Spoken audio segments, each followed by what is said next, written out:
semuanya, di sini ada sebuah soal yang berkaitan dengan kalor, teman-teman.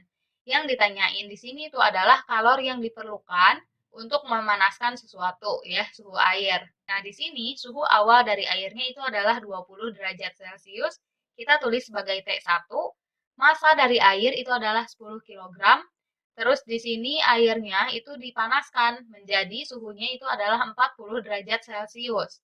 Kemudian kalor jenis airnya adalah 1 kilokalori per kilogram derajat Celcius.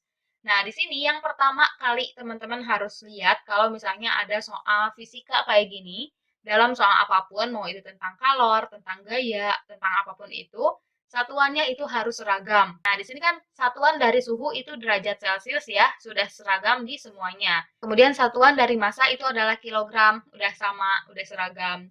Terus satuan dari kalor itu adalah kilokalori.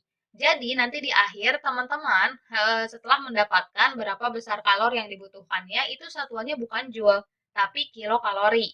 Karena di sini satuannya yang digunakan untuk kalor jenisnya itu adalah kilokalori. Jadi kayak gitu ya. Nah, sekarang di sini rumus untuk mencari kalor itu sebenarnya ada dua, teman-teman. Yang pertama itu adalah Q sama dengan MC delta T, dan yang kedua itu adalah Q sama dengan M dikalikan dengan L atau dikalikan dengan U gitu ya. Jadi rumus yang ini, yang Q sama dengan MC delta T itu digunakan ketika terjadi perubahan suhu di sana. Mau itu menjadi lebih tinggi atau menjadi lebih rendah. Di sini kan ditaikan ya suhunya yang asalnya itu 20 derajat Celcius menjadi 40 derajat Celcius. Nah, kemudian kalau rumus Q sama dengan M dikalikan dengan L, itu adalah ketika ada perubahan zat, perubahan wujud dari suatu zat. Misalnya, yang asalnya air menjadi es, atau misalnya yang asalnya air menjadi uap. Nah, kita gunakan rumus yang ini. Kalau misalnya ada perubahan suhu, itu berarti kita gunakan persamaan yang ini. Jadi, karena ini ada perubahan suhu, maka kita akan gunakan persamaan yang ini. Oke, sekarang kita bahas. Kita masukkan nilai-nilainya. Kita tulis ulang terlebih dahulu rumusnya. Q sama dengan MC delta T. Nah, kemudian di sini delta T-nya itu adalah perubahan suhu. Di sini delta T itu nilainya harus positif, teman-teman. Jadi suhu yang lebih besar dikurangi dengan suhu yang lebih kecil. Nah, teman-teman di sini biasanya nulisnya itu adalah T2 dikurangi dengan T1 ya untuk delta T. Nah, sebenarnya ini tuh nggak salah, tapi kadang kurang tepat juga gitu untuk beberapa kasus. Karena di sini T2-nya itu lebih besar daripada T1, jadi kita bisa gunakan yang ini.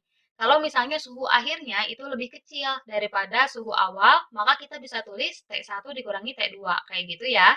Nah, sekarang kita masukkan nih nilai-nilai yang sudah kita ketahui dari soal.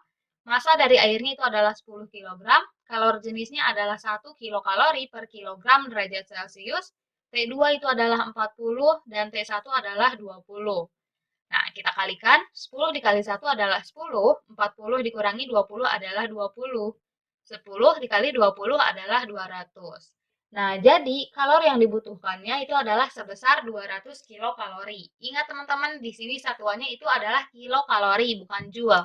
Karena di sini satuannya untuk kalori jenis itu adalah kilokalori. Jadi harus seragam kayak gitu. Kalau misalnya mau diubah ke dalam joule, teman-teman bisa di sini konversikan dari kilokalori ke joule kayak gitu.